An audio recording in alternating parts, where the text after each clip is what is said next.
sekali lagi anakku semua, ini nanti materi-materinya kena padat karena waktu sedikit.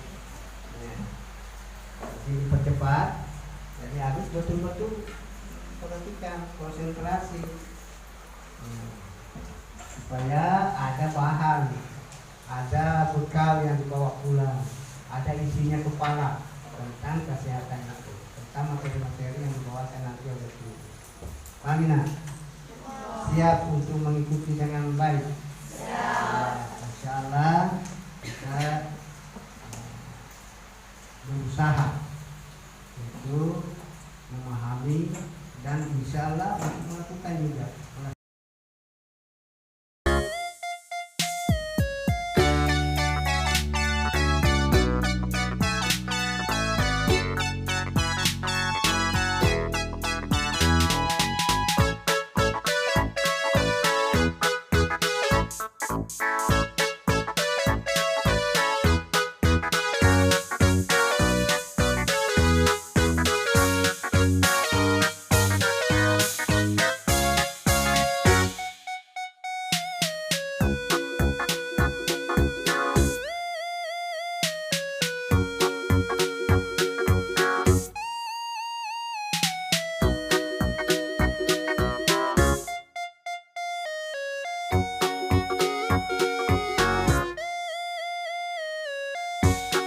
Kegiatan ini pertama sekali di wilayah kerja UPT Puskesmas Cibulu ini sekolah menengah pertama yang pertama mengadakan pelatihan kader kesehatan remaja.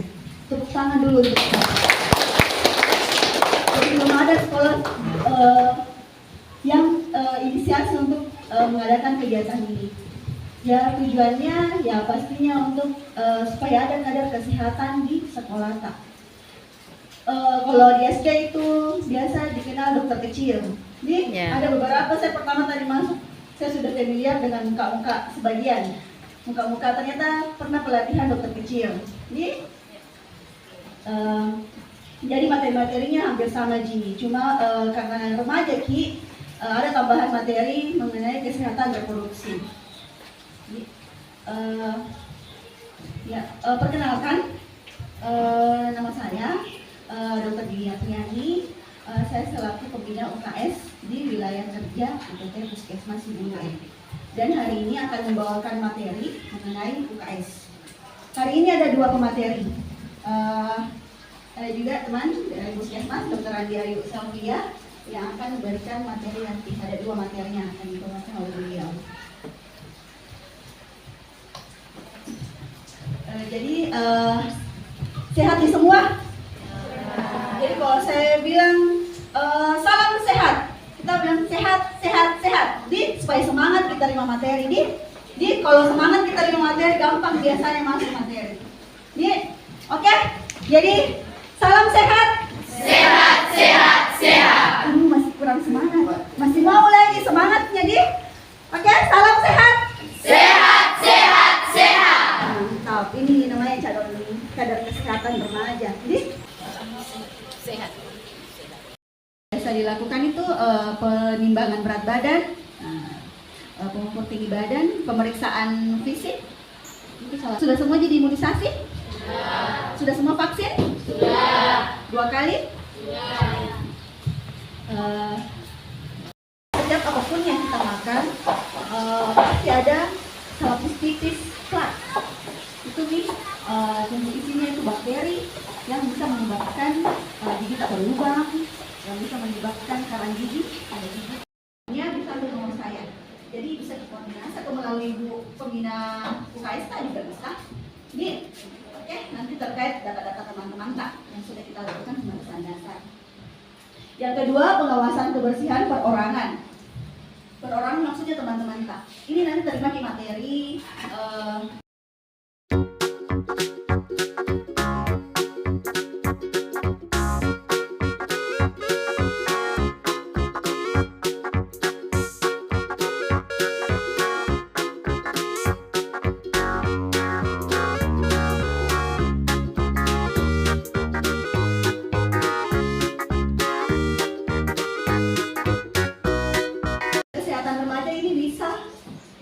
Pemeriksaan dasar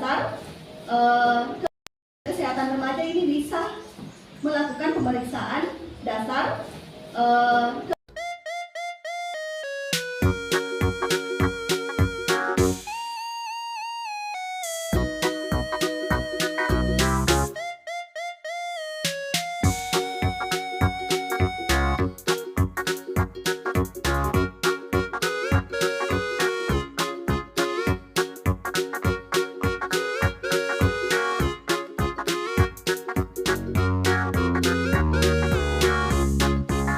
Salam sehat. Sehat, sehat, sehat. Baik. Perkenalkan, nama saya Dr. Ayu Selvia dari Puskesmas Sibulu E.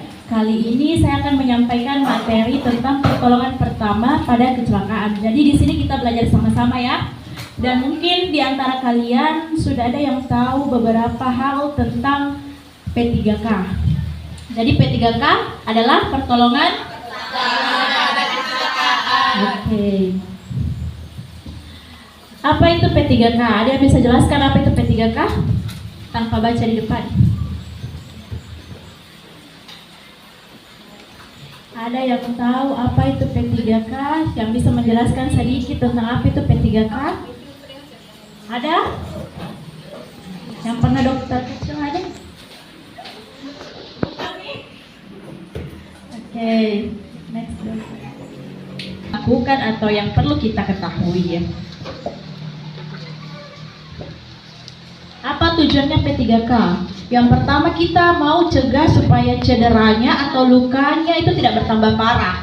Kemudian kita menunjang juga supaya penyembuhannya bisa lebih cepat, penyembuhannya bisa lebih baik lagi jika kita melakukan pertolongan pertama pada pasien tersebut atau pada orang tersebut.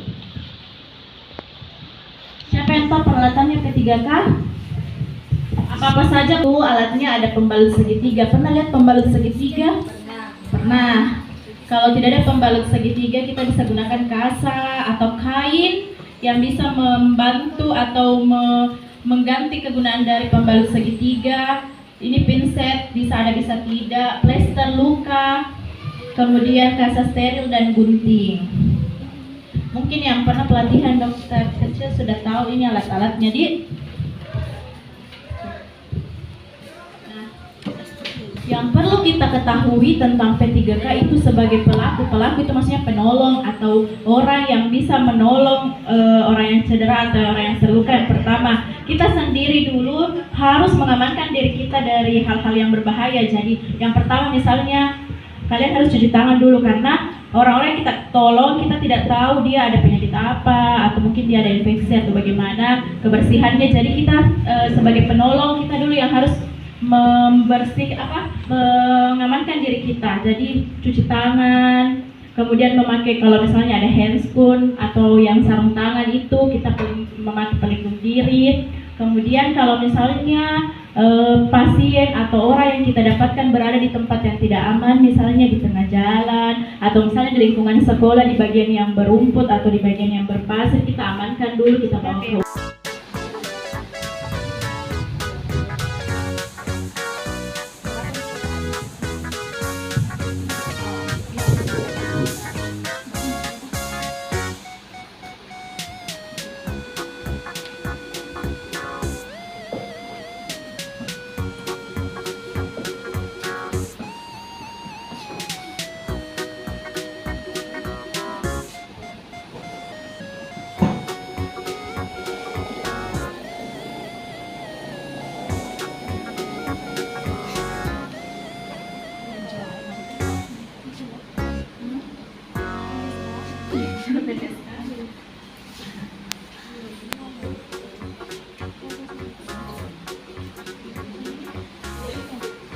Macolo nanti darah.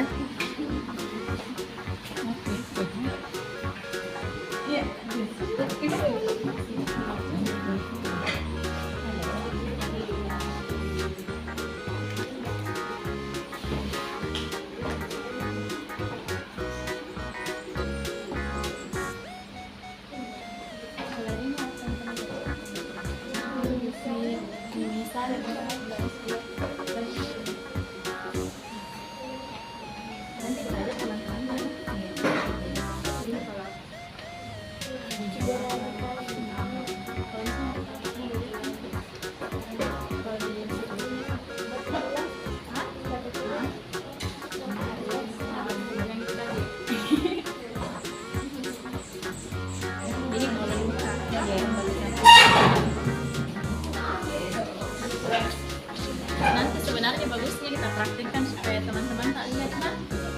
Bisa kita ajarkan nanti teman-teman tak yang belum tahu. Kamu kalau yang tahu kan tahu.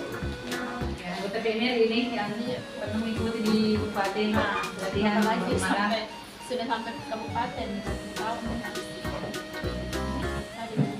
Sebenarnya Yang cepat. Nah, yang pertama kita bahas dulu pasien yang tidak sadar atau pas kita dapat misalnya kan biasanya di sekolah ada teman-teman saya yang pingsan.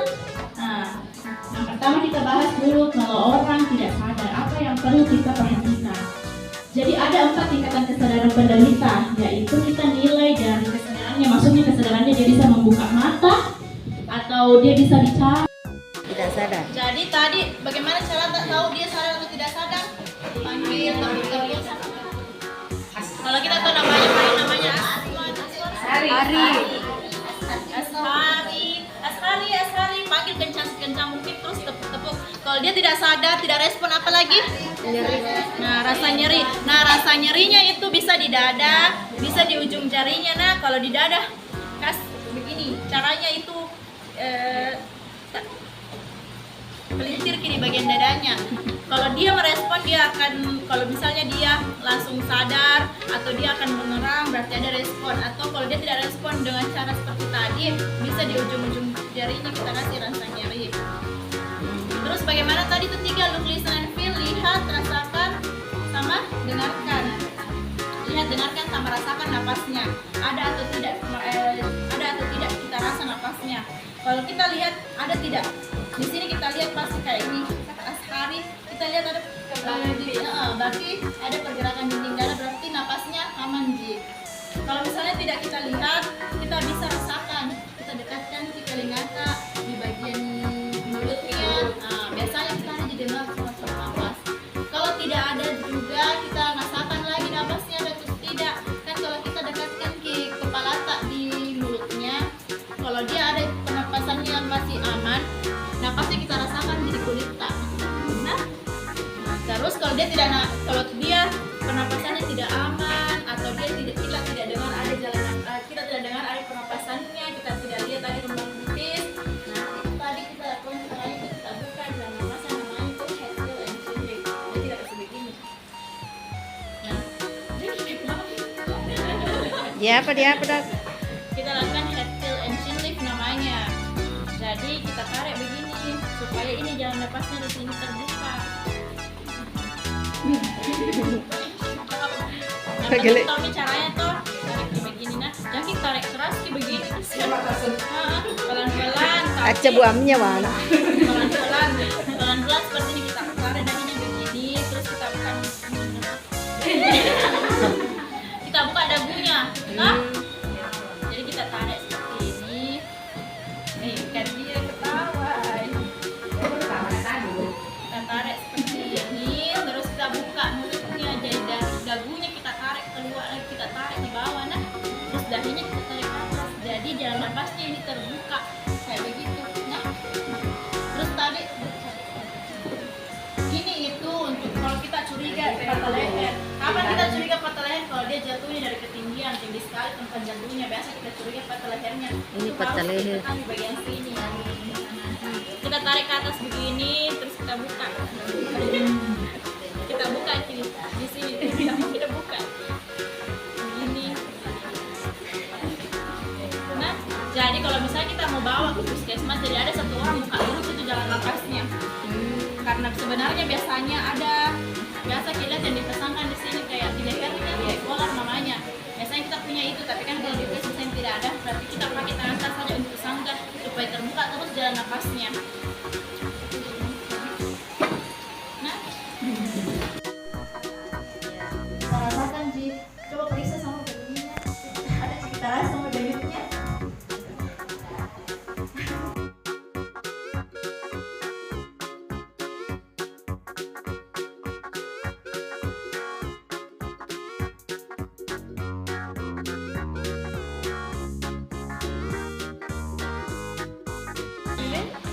Dia menghadap ke sini.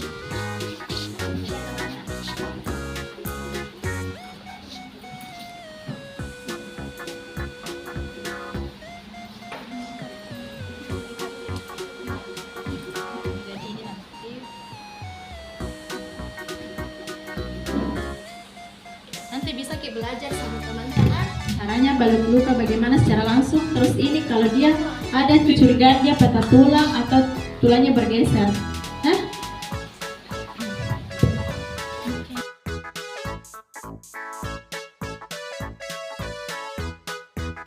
Biasanya itu suhu tak sampai 38 derajat atau bahkan lebih. Kemudian apalagi gejala lainnya yang biasa kita tahu. Nah, itu sebenarnya untuk bintik-bintik bisa ada, bisa tidak. Bisa bintik-bintik perdarahan itu kita tahu apa penyebabnya, kenapa bisa ada bintik-bintik perdarahan. Jadi bintik-bintik perdarahan itu terjadi karena ada kebocoran pembuluh darah. Jadi itu pecah pembuluh darahnya, tapi maksudnya pembuluh darah yang kecil kan, jadi menyebabkan bintik-bintik. Tapi untuk bintik-bintik harus dibedakan, itu bintik-bintik DBD atau karena digigit nyamuk. Maksudnya bintik-bintik kan biasa itu ada bintik-bintik karena digigit nyamuk, ada memang bintik-bintik ini khas untuk menandakan bahwa dia terkena DBD. Cara membedakannya ada yang tahu?